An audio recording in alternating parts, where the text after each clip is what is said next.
Hello, welcome to Skye Sweaty Record Review. Let's call it 33. It's the only new music review show on YouTube hosted by a French professor immediately after getting out of the gym. Today, the French professor is very excited.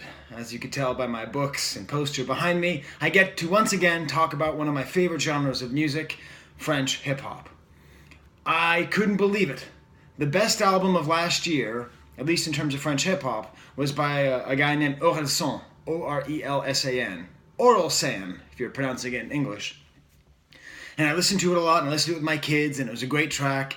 And I happened to be scanning through Tidal, and I saw that he had a new album that's a response to last year's album. So he makes one album and then makes a response. So I got all excited, and I could not wait to go to the gym to listen to it. First of all, I want to talk a little bit about French rap if you don't know anything about it. This is maybe my most niche episode because it's about a French rap artist and is going to be in English. So my audience is next to zero, but I don't care. It's my show. I turns out I have two new subscribers who are my son's friends who watch this to make fun of him. So sorry, his dad is lame. So French hip-hop is an amazing art form. It's the second hip-hop producing nation in the world.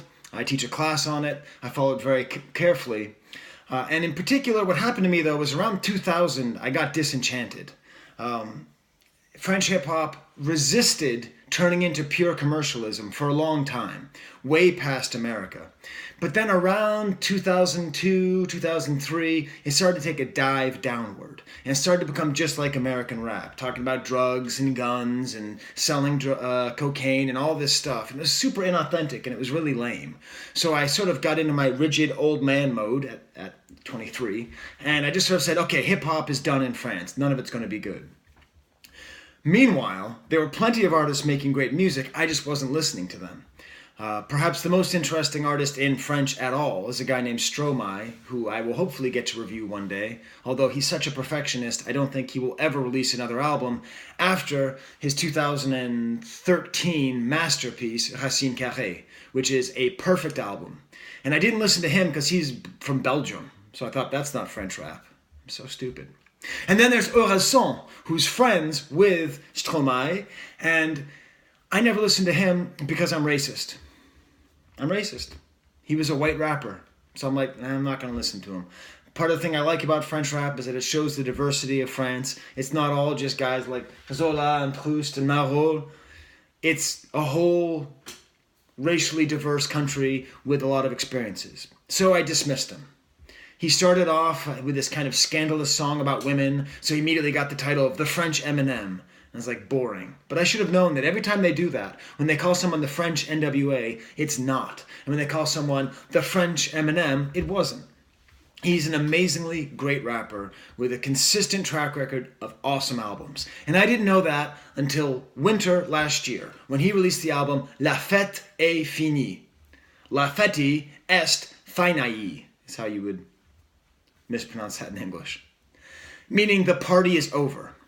It's his third album, and it's amazing. Track after track after track. If you learn nothing from watching my show, those of you that watch my show, listen to La Fête Est Finie by Orelsan, even if you don't speak French. The cadence of his rapping is very good. The production is very solid. You'll pick it up. You can actually get to experience what it's like for most of the world being exposed to and consuming music in English. But this is the epilogue. That's what it's called. La Fête Est Finie, epilogue.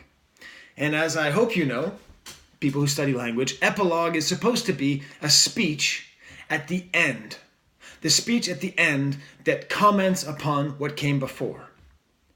So he made this album that is a speech that is designed to go at the end of his last album. It is not self-contained. It's 11 tracks. But it's not self-contained. The entire thing is a response album to himself. Okay, who else has done that? Tell me. What great artist that you know of who's done this? Nobody. He just did it. He just released his album. And it's a complete response to what he did before. The best examples of this are the songs about his family. Now, amazingly enough, yesterday, okay, I'm talking Monday, November 19th, I taught my French 212 class a song from La Fête Est Finie. It's soon going to be Thanksgiving. And he had a song on the last album called La Défaite de Famille. Instead of family feast, it's family defeat. It's a play on words. And in this song, he systematically goes through every single member of his family by name and destroys them. He explains how his cousin is a complete loser who acts older than he is, how his other cousin is cheating on his wife and his wife is cheating on him, about how his grandfather is a liar who didn't defeat the Nazis, about how his uncle is a racist. It just goes through and destroys his whole family.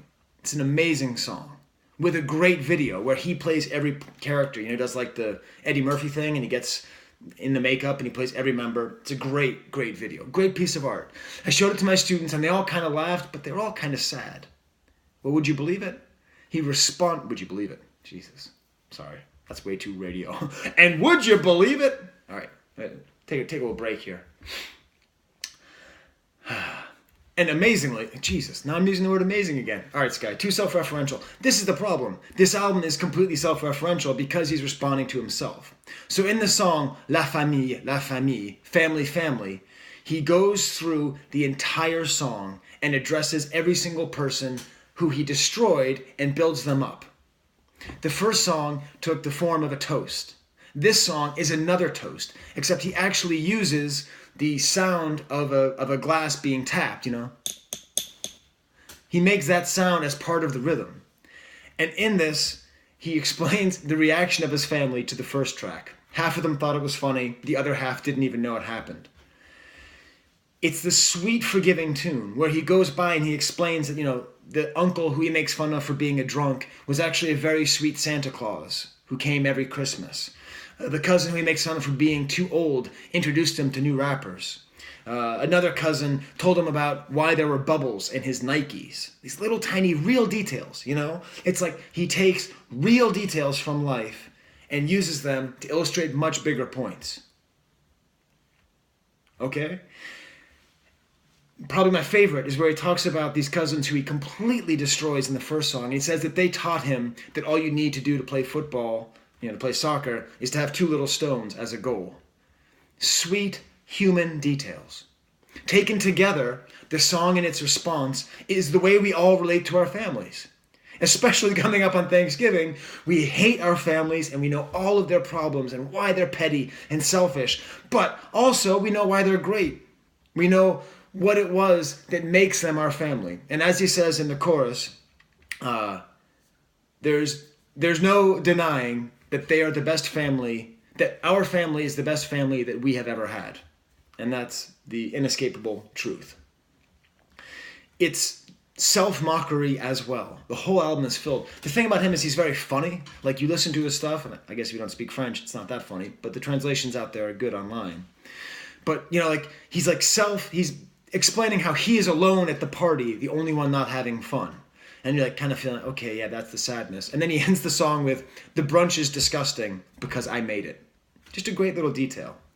Then the next track is a song about his grandparents. And this is, I mean, that sounds kind of maudlin, you know, like, okay, my grandparents, and they aren't cheap. They just grew up, you know, in misery and in poverty.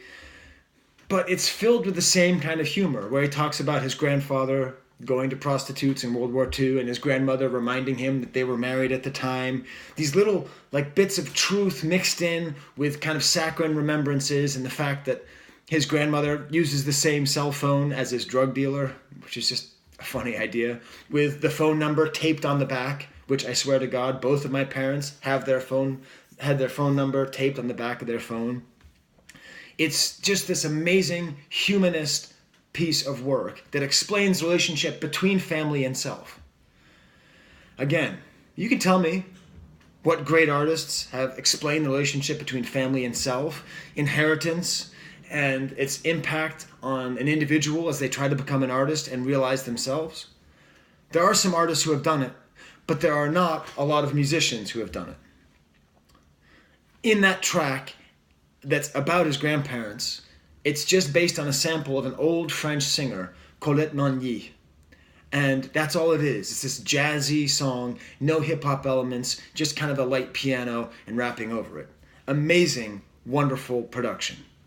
I would say, production in general on the album is kind of mezzo-mezzo. It's really his voice that takes off. I think he deserves credit because he works with essentially the same producer all the time, a guy named Skye. I believe they both come from Caen, C-A-E-N, in northern France. It's like the Milwaukee of France, except I think more depressing.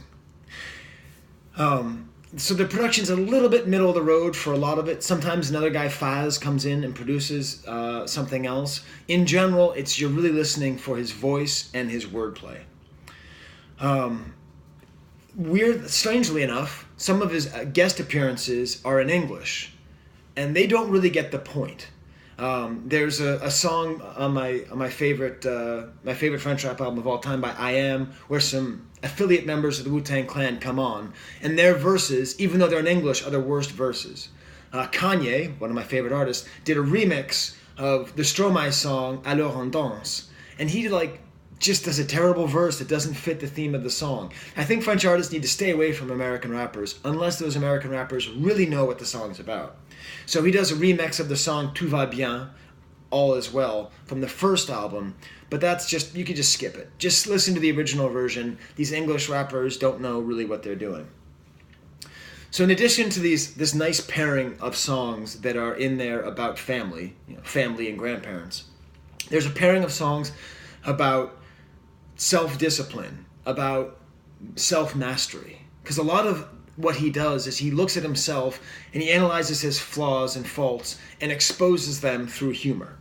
So in a song called Discipline, it's just amazing. First of all, it's the best production on the album. It's kind of a nice electro beat. And he breaks down his success because his last album was a big success. And he talks about this conversation he has with a fan. Now, to get this joke, you have to know the fact that in French, the word for merchant is a commercial, a commercial. That's like a job title. So in this line, it's like an old fan walked up to me and said, "You become too commercial." I said, "What does it mean to be too commercial?" He says, "If everyone likes you, you're too commercial." I asked him, "What do you do for a living?" He said, "I'm a commercial." Okay.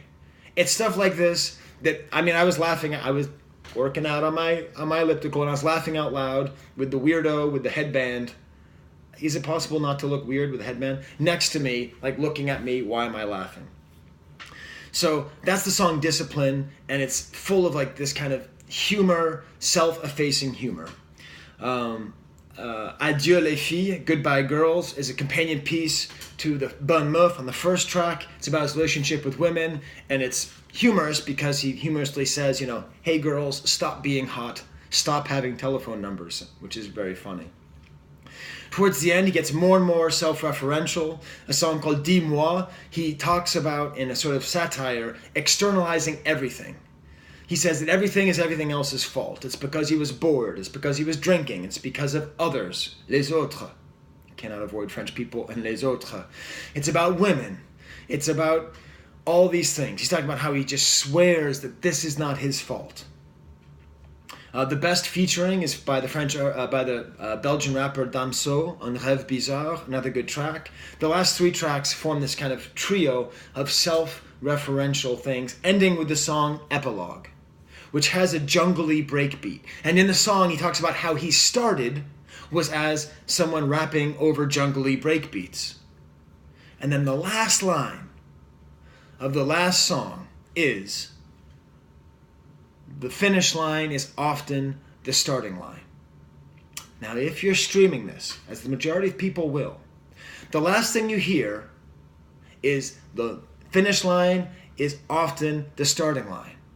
And then it goes to disc 2 of this deluxe edition, this epilogue of La Fête Est Finie. And what is that? But the first track on the album that came out last year. So as he tells you that the end line is the starting line, the album ends, and then it actually starts. It's just great. It's not too clever. It's not too cute. It's just excellent. I am so happy. Even the album cover is great. I ran out of ink, but you see, it's like a guy holding up the balloons, covering up his face. And, just look it up. Just check it out. Listen to both. I'm kind of cheating because the album of the year for me last year was La Fête Est Finie. So this epilogue, I get to review both at once. This album is only half as good as the original, but the original is amazing. So there it is. Orelsan. If I had to give it 3 words, I would say it is funny, humanist,